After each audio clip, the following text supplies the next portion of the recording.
இன்றைய வசனம். என் தலைவரே, நான் உம்மையே நம்புகின்றேன். என் உயிர் உமக்காகவே வாழ்கின்றது. எனக்கு உடல்நலத்தை நல்கி நான் உயிர் பிழைக்கச் செய்வீர். இதோ, என் கசப்புமிகு அனுபவத்தை நலமாக மாற்றினீர். மனங்கனிந்து அழிவின் குழியிலிருந்து என் உயிரைக் காத்தீர். என் பாவங்கள் அனைத்தையும் உன் முதுகுக்குப் பின்னால் எறிந்துவிட்டீர். எசாயா அதிகாரம் 38 வசனம் 16, 17.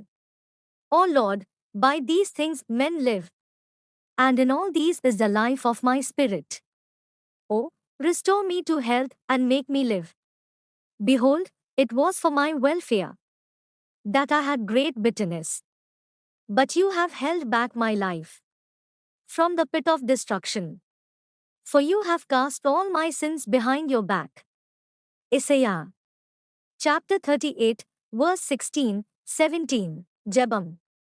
இரக்கமுள்ள குணப்படுத்துபவரே, ஆரோக்கியத்தை மீட்டெடுத்து உயிரை கொடுப்பவராக இருப்பதற்கு நன்றி. எங்கள் குணப்படுத்துதல் உடனடியாக வந்தாலும் சரி அல்லது ஒரு செயல்முறை மூலமாக இருந்தாலும் சரி, எல்லாவற்றிலும் நீர் எங்களுடன் இருப்பதாக நாங்கள் நம்புகிறோம்.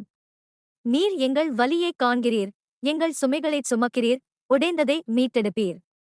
உமது அன்பின் லென்ஸ் மூலம் எங்கள் துன்பங்களைக் கூட பார்க்க எங்களுக்கு கற்றுக் கொடுங்கள்.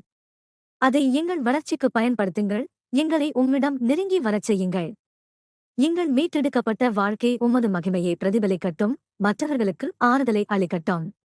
இயேசுவின் குணப்படுத்துதல் பெயரில் நாங்கள் ஜெபிக்கிறோம். ஆமென்.